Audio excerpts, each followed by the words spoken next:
All right, Aaron, your second fight back from the pandemic break. When you went home, you had time to look over that last performance. What was your overall assessment? Were you pretty happy about it? Yeah, very, very happy. I mean, it was a 2-minute fight for me. I was in and out.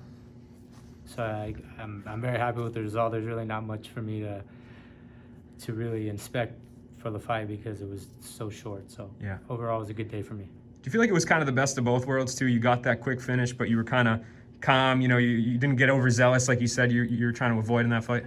Yeah, that's the most important thing now going into our fights is Coach Greg calls it as a calm intensity. Of course, I'm still going to be on the hunt and keep that same energy that I have, but I just need to be more aware, know when to take a step back and reset. And it's a learning process. Some people get it right away. It just happens for me. It's taken me a while to learn, so Yeah, it's all good. Better late than never. it's very true. And this is your 10th pro fight, man. I feel like it was just the other day when you were making your debut. So talk to me about, kind of reflect on it a little bit, the Aaron Pico journey. Yeah. What advice would you give to Aaron Pico that was stepping in the first time at Madison Square Garden? Well, inside the cage or outside the cage? Either one. Okay, well, Yeah. I think inside the cage it was just like you said, be relaxed and let the fight happen. Probably not take the fights that I did take. Probably just tell myself, don't sign the contract. Just say, yeah, you're probably in over your head, and take it a little bit slower. But like I said, hindsight's 20/20, and I'm very, very happy that I did lose because I have the team that I have now. And if I was to go back over and outside the cage, I'd probably say that go to JacksonWink MMA, be with Greg, be with Coach Gibson, be with my jiu-jitsu coach Tusa, and get started on the journey. And be with my manager Ali Abdulaziz. That's what I'd probably tell myself back then. But like I said, it all happened, and I'm very happy that it happened because I wouldn't be with them now. If I would be not at 10-0 with 10 knockouts, I wouldn't be with the team that I am now. And I really love being with them, not just inside the gym. I spend time with them outside, and that's the most important thing. I have a really good bond with them. Yeah.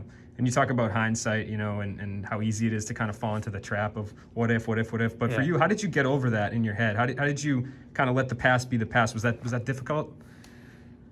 Fuck, you don't have a choice, You just have to say that's the past, and there's nothing that you can do. You can either be upset at the kitchen table and let it ruin your dinner, or you can just move on. Because I'll be honest with you, I'm human. I was very sad for a very long time, like being at the kitchen table, crying and saying, "Man, why the fuck did this happen to me?" My girlfriend had to say, "No, it's okay, just keep working." But the most important thing, yeah, you can sulk all day, but it ain't gonna do shit. To be honest with you, people aren't gonna feel sorry for you.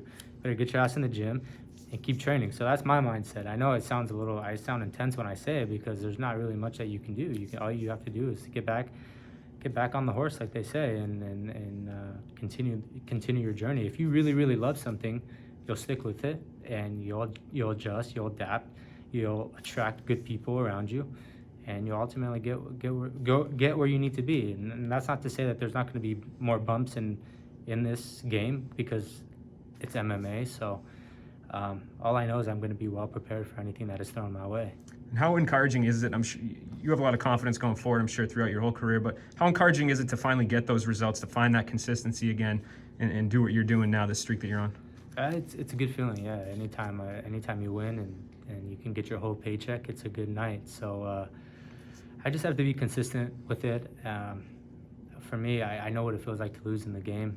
It's very painful. I don't take winning for granted, and my team and I work our ass off. So we're prepared for Thursday and the future fights. So yeah, and talk to me about the fight on Thursday. What do you need to keep in mind when you go out there in order to get the win and keep this streak alive?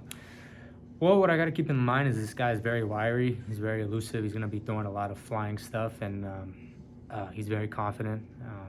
I've seen him walking around the hotel. He's been mad dogging me and just kind of like very, very confident. And I just think it's very funny, and I just have to stay calm. I know this guy's going to be very talkative during the fight. He's going to taunt me. He's going to say all kinds of crazy shit, and I can't let that pull me out of my process. I got to stay in the process and worry about what I have to do, and just stay calm. Do you think that helps him or hurts him that he has that confidence?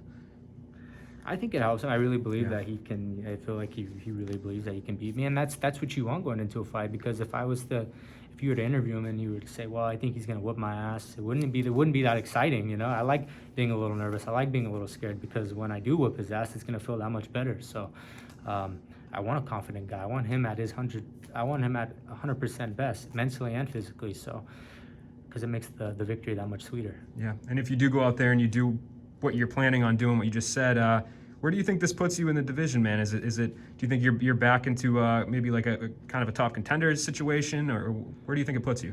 Well, I can tell you this. I can tell you that I'll be prepared for wherever Bellator throws at me, and that's that. Because the 145 division is, you know, locked up a lot. A lot of the top guys are already in the tournament. So I can just tell you that I'll be prepared for whatever Bellator puts in front of me. And we just got to continue on the journey, stay smart, and just keep fighting. Awesome, man. Well, I wish you the best of luck and appreciate the time, man. Yeah, I appreciate it. Thank you, guys. Thanks.